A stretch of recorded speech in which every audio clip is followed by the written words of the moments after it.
Well, Color the Experience is a nonprofit festival in Covington, Indiana. We create safe experiences for children and families with autism where they can be themselves and celebrate themselves. We use music, art, cultural activities, anything that we can encompass to make a safe space where these kids can enjoy. It's full of color. We get local musicians to come in. Some are from a little bit farther away than others. The thing that I love about all of these musicians is that they volunteer their time because they believe in the process, they believe in the end product, and they work really well together. They like kids. Most of the families that came to the festival really enjoyed it. We had a Native American flutist who was excellent. His name's Joel Delaschmidt, and I could not tell you how many wind instruments he brought with him, but everyone was shocked, including myself. And I got him to come to the festival because I had my noise-canceling headphones on and I was listening to flute music, and I thought, I wonder if there's anybody around here that does that. So I start Googling, and then I find a group. And so I sent an email probably about midnight, 2 o'clock in the morning, and he emailed me right back and was like, yeah, I love what you're doing. I think that's wonderful. I'm in. I'm like, fabulous. My brother's one of the musicians. He plays acoustic music, can pretty much sing anything, to be fair. And I'm glad to see him participate because he gets a little glimpse into my world. And now he seems really motivated to help. So that's good. Makes me proud. There's another band called the Wood Chips that decided to throw their hat in the ring. They didn't have to, but they did, and everybody loved them. Same with Pam. Pam Adams. That woman has an amazing range, amazing vocal range. And we had a couple musicians that came down from the Terre Haute area where I went to school. So Joey was a big hit, and run around and make sure that anybody that participates in the festival knows that we support them as well. Cindy Bushu was there. She had a lot of painting, finger painting that she did. We had a gardening activity. Another lady that participates in the coffee hour that I run, Mrs. Beadle, she came down and managed that. It was just really amazing to see the community participation in this project. Everybody volunteered their time. I put the whole thing on with my tax return. So, I mean, it was really a passion project, and I'm glad it came together, and I'm glad that it made some people happy. I did approach the city council again, and they did tell me that I can make it an annual festival, so that's exciting. So we're going to be doing it every August. I might have enough musicians maybe to ask for another day. We'll see what that may look like. But right now, every single musician, every artist that participated in the first one, they all came back. I think that's kind of rare. 100% acceptance rate, if you will. So that was really pleasing because that let me know that I'm onto something.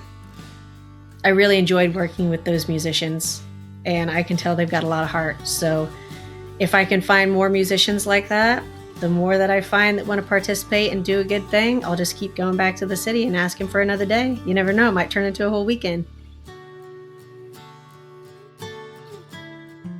Well, I'm already broadening out. I'm not just doing the festival. I've already collaborated with a local business to have a dining event, especially for children with autism.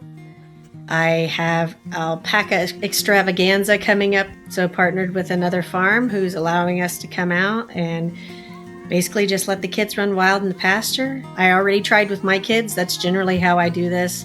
I use Sundays to scout for different places, different activities, and if I see anything that's interesting, I just pull in, or I'll call them or get on their website. That's what happened with that farm with the alpacas.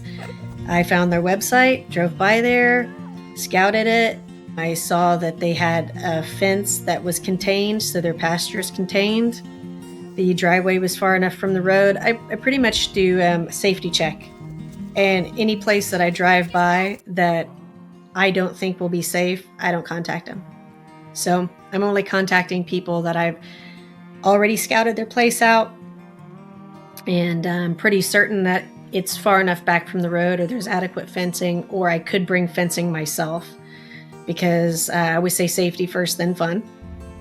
We are going to be partnering with Wolf Park soon. That is a wolf preserve. They have other animals as well.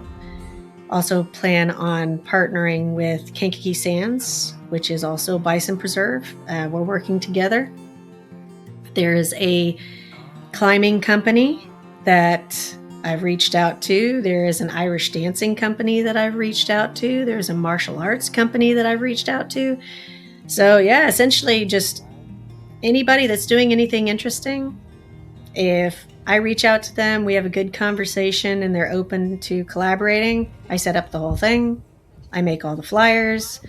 I do whatever advertising, and I don't want anything from it. I just want to create a new activity. And one thing I'll tell people is if people come and if they like it, would they be open to doing it again? And most of the places that I decide to partner with will almost always say that if it goes well, they'll do another one or they'll make it a yearly thing. Because the whole goal, right, is to create lasting programs. I mean, I'm hoping that Color the Experience will outlive me. That one day I'll pass it off to someone else. Like, the intention is not for this to be a short-lived program. It was always meant to be long-term and to fill a need. Well, I'm really interested in broadening the scope and connecting people. So I'm planning on starting a podcast and a newsletter, just trying to make sure that I can communicate what's out there. If I can help raise awareness, that would be great. But primarily, I'm just looking for people to share their stories and just make a change. Like I said, we all deserve better. And we need places where we feel safe and heard. So that's my goal, is just to continue down that path. I don't give up easily. And I think there are a lot of parents out there that could potentially benefit from that. And hopefully by me doing this and these stories on these platforms, people will be inspired and maybe they'll decide to do something on their own.